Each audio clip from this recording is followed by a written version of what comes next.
ان کی یہ بھی جرت نہیں ہے کہ یہ بتا دیں کہ قرآن حکیم کے پرانے جو اوراق ہیں انہیں تلف کرنے کا سب سے سیف طریقہ، سب سے ادب پر مبنی طریقہ یہ ہے کہ انہیں آگ لگائی جائے۔ صحیح بخاری میں لکھا ہوا ہے، حضرت عثمان غنی رضی اللہ تعالیٰ عنہ نے قرآن حکیم کے وہ نسخے جن کی وجہ سے قرات کا اختلاف ہو رہا تھا، اگرچہ وہ قرآن کے نسخے تھے، اب تو سعودیہ نے وہ 7 کی 7 قرات جو ہیں وہ آفیشلی PDF بھی ان کے چڑھا دی ہیں، غلط نہیں، قرآن 7 قرات میں نازل ہوا ہے، بخاری مسلم میں حدیث موجود ہے، لیکن وہ نسخے جو نیو مسلمز تک جب پہنچے تو انہیں وہ الفاظ کا فرق لگ رہا تھا، تو سیدنا عثمان نے ان نسخوں کو ریٹریو کیا اور صرف قریش کی قرات جو ہے اسے آگے پروپیگیٹ کیا ریٹن فارم کے اندر۔ اب ان نسخوں کو سیدنا عثمان نے آگ لگوائی، صحیح بخاری میں موجود ہے، غلط نسخے نہیں تھے، آج کی ڈیٹ میں بھی صحیح ہیں، یہ حدیث بخاری کی نہیں بتاتے، اور آپ کو انہوں نے اس تکلف میں ڈالا ہوا ہے کہ کئی لوگ بےچارے قبریں کھود کے پرانے نسخے دفنا رہے ہوتے ہیں، کئی لوگ بےچارے دریا میں جا کے بہا رہے ہوتے ہیں، یہاں یہ ساتھ ہی ہے دریائے جہلم، واکنگ ڈسٹنس پہ ہے، پانی جب خشک ہوتا ہے نا، اور عموماً خشک ہی رہتا ہے، بہت کم ہی پانی بہتا ہے کیونکہ پیچھے منگلا ڈیم بنا ہوا ہے، تو وہ سارے کے سارے جو اوراق ہیں نا وہ کنارے پہ آئے ہوتے ہیں، بے ادبی ہو رہی ہوتی ہے۔ اگر پانی میں بھی بہانا ہے تو اس کا طریقہ یہ ہے کہ کسی بوری میں بند کر کے اس میں کوئی بھاری پتھر رکھیں اور اس کا منہ اوپر سے بند کر کے کشتی کے ذریعے جا کے نا ڈیپ واٹر میں اسے پھینکے تاکہ وہ پیندے میں بیٹھ جائے، اگر پول سے نیچے گرائیں گے تو پانی پہ لگتے ہی پھٹ جائے گا، پھر سارے اوراق بکھر جائیں گے۔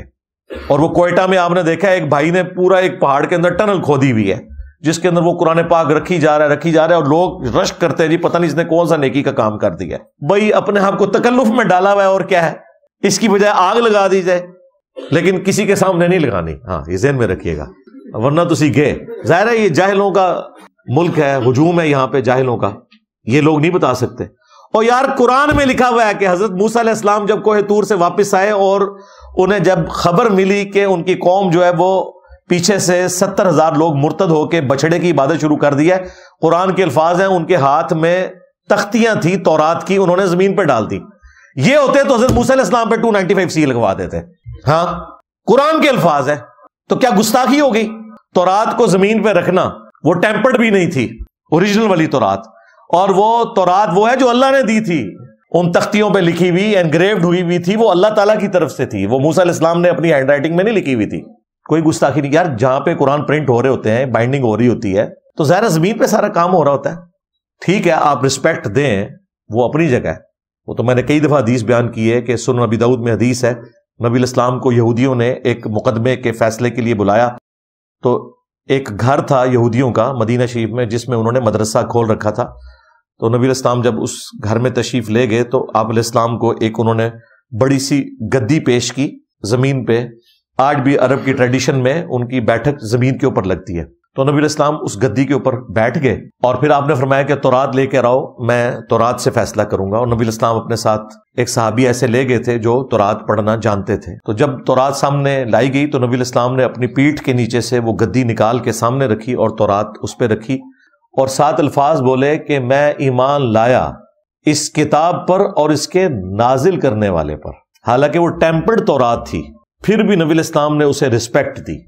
بلکہ جو اپروپریٹ جو اس میں الفاظ ہیں وہ یہ ہیں کہ میں ایمان لایا تجھ پر اور تجھے نازل کرنے والے کے اوپر، تو یہ رسپیکٹ اپنی جگہ ہے۔ ویسے ہی یہاں کے مسلمان ہوتے ہیں تو وہ گدی بھی نہ نکالنے دیتے، کیونکہ آپ نے دیکھا کہ ہمارے جو یہ پنجاب میں تو یہ بوڑھیاں تکیے پہ نہیں بیٹھنے دیتی ہیں کیونکہ ہم نے اس پہ قرآن رکھ کے پڑھنا ہوتا ہے، تو نبی علیہ السلام تو بیٹھے ہوئے تھے تو آپ نے اپنی پیٹھ کے نیچے نکال کے اس کے پہ کتاب رکھی ہے، تو گستاخی تو نہیں ہوگی، رسپیکٹ اپنی جگہ ہے۔ لیکن اگر کوئی زمین پہ بھی رکھتا ہے، آپ گستاخی کا فتویٰ کیسے لگا سکتے ہیں اس کے اوپر؟ ورنہ قرآن کھولیں اور پھر لگائیں فتویٰ، پھر سیدنا موسیٰ کے اوپر خالی فتویٰ نہیں لگے گا، ہاں قرآن کے اوپر بھی فتویٰ لگے گا، اور نعوذ باللہ یہ فتویٰ اللہ تعالیٰ تک چلا جائے گا، اللہ تعالیٰ نے اسے انڈورس کیا ہوا ہے، ان کی یہ غلطی نہیں کوئی ہائی لائٹ کی ہے، تو چونکہ لیک آف نالج ہے، نہ انہوں نے قرآن پڑھا ہوا نہ سنت۔ اب مجھے بتائیں اگر میں اس طرح کی بقول ان کے بہکی باتیں کر رہا ہوں تو یہ باتیں میں نے کوئی گھر بیٹھ کے تو نہیں لکھی ہیں، میں نے اسی قرآن میں سے، اسی بخاری میں سے، اسی سنن ابی داؤد میں سے حدیثیں آپ کو بیان کر رہا ہوں جو ان کے مدارس میں شوکیسوں میں رکھی ہوئی ہیں، اور دعوے دار ہیں ہم کسٹوڈین ہیں قرآن و سنت کے، نہ سوئے تو ہیں تو اڑا کے لینا دینا قرآن و سنت میں۔ تم لوگ بابوں کے پجاری ہو، تم نے تعلیمات ہی بزرگوں کی سکھائی ہیں، اخبار میں نام اللہ تعالیٰ اور ہمارے نبی کا ہوتا ہے، کچھ لوگ اس کو جلا دیتے ہیں، بڑی نیکی کا کام کرتے ہیں جی، جلا دیتے ہیں۔ مسئلہ تو تب ہے جب آپ کوڑے دان میں اسے پھینکیں، اسے گندگی کے ڈھیر پہ پھینکیں، ایون پانی میں پھینکیں، اور وہ جب پانی خشک ہو تو کنارے کے اوپر اخبارات اور قرآن کے پرانے صفحے اور آنکھ جو ہیں وہ آ کے یہاں پہ اکٹھے ہوں اور ان کی بے ادبی ہو رہی ہو۔ ورنہ ہمارا یہ جہلم شہر سے دریا جو گزر رہا ہے، جب پانی یہاں پہ خشک ہوتا ہے پیچھے ڈیم میں وہ روک لیتے ہیں تو کئی قرآن کے صفحات کنارے پہ آ جاتے ہیں، جو اوپر سے لوگ سمجھتے ہیں کہ ہم نے اب قرآن کے صفحات پھینک دیے دریا کے اندر تو بس یہ ہمارا اب کام ہو گیا۔ نہیں، اس طرح تو نہیں ہوگا۔ تو سب سے بہترین طریقہ وہ ہے جو حضرت عثمان نے اڈاپٹ کیا، جو بخاری میں آتا ہے کہ انہوں نے قرآن کے اوراق کو آگ لگا دی۔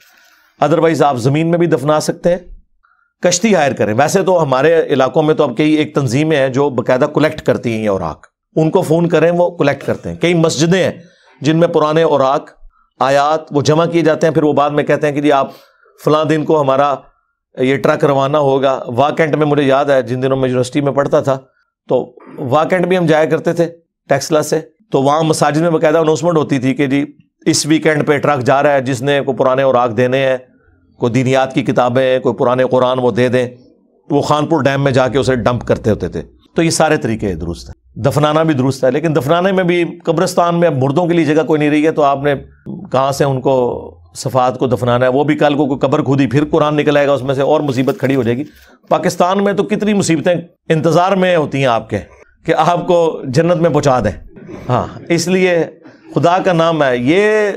اتنا خطرناک معاملہ ہے، خطرناک سے بھی اگلا ورژن، کہ آپ کی کانپیں ٹانگیں گی، یعنی آپ کی ٹانگیں کانپیں گی۔ تو اس لیے معاملات کو دیکھ بھال کے چلیں۔